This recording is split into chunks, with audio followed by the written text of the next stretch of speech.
Welcome to the Instagram stories for Thursday, November 25th. Not a lot of news today. It's a holiday here in the United States when everyone is off, but the New York Times is reporting that Adam Mosseri, who is the head of Instagram, is going to be testifying before Congress.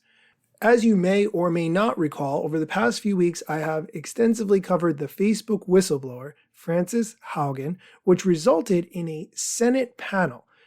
In the week of December 6th, there's going to be a series of hearings on protecting children online, and it's going to be led by Senator Richard Blumenthal. I'm mentioning Senator Blumenthal because after Frances Haugen, the Facebook whistleblower, testified in front of this Senate subcommittee led by Senator Blumenthal, he wrote a letter to Mark Zuckerberg suggesting that his company had, quote, provided false or inaccurate testimony to me regarding attempts to internally conceal its research, end quote. Senator Blumenthal asked that Mr. Zuckerberg or Mr. Mosseri testify in front of the Consumer Protection Subcommittee of the Senate's Commerce Committee in order to set the record straight. Here's the quote from the senator. He's the top guy at Instagram, and the whole nation is asking about why Instagram and other tech platforms have created so much danger and damage by driving toxic content to children with these immensely powerful algorithms.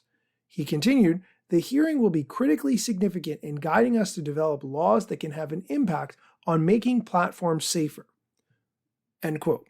Someone from Facebook, now Meta, responded in a statement, quote, we continue to work with the committee to find a date for Adam to testify on the important steps Instagram is taking, end quote. So what is Senator Blumenthal actually going to ask? His plan is to ask Adam Mosseri about how Instagram's algorithms can send children into dangerous rabbit holes. Here's a quick clip of Senator Blumenthal talking about this as part of the Senate subcommittee. In an April 2021 report, which also has not been disclosed, it found a quarter of teen girls felt discouraged about their own life and worse, about themselves, often or very often after using Instagram.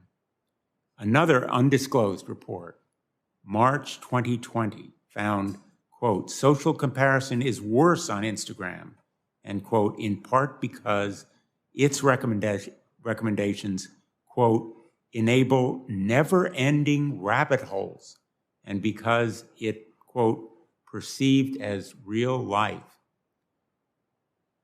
Since this Senate subcommittee has formed, lawmakers have heard from hundreds of parents and children who have shared personal anecdotes, including stories of how posts on fitness devolved into recommendations for content related to extreme dieting, eating disorders, and self-harm.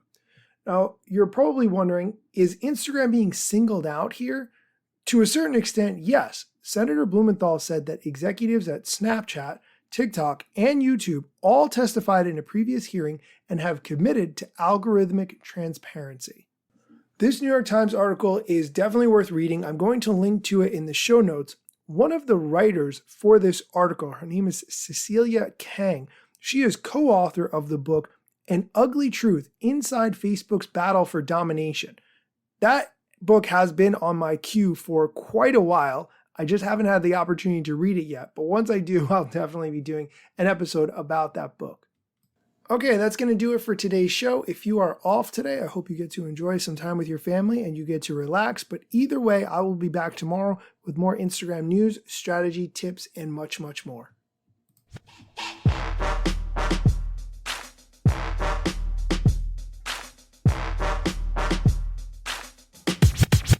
I'm not yet a member of the Instagram team, but my podcast covers many Instagram themes. But the name, image, logos are trademarks at Instagram and the LCC in the USA and every territory. Everything I publish independently until Zuck returns my DMs and starts to pay my salary. Not sponsored or endorsed, no lies, no fallacies. I use their logo with permission, not malicious or callously. No trademark violation, filling all criteria. Follow me on Instagram or Twitter at Daniel Hill Media.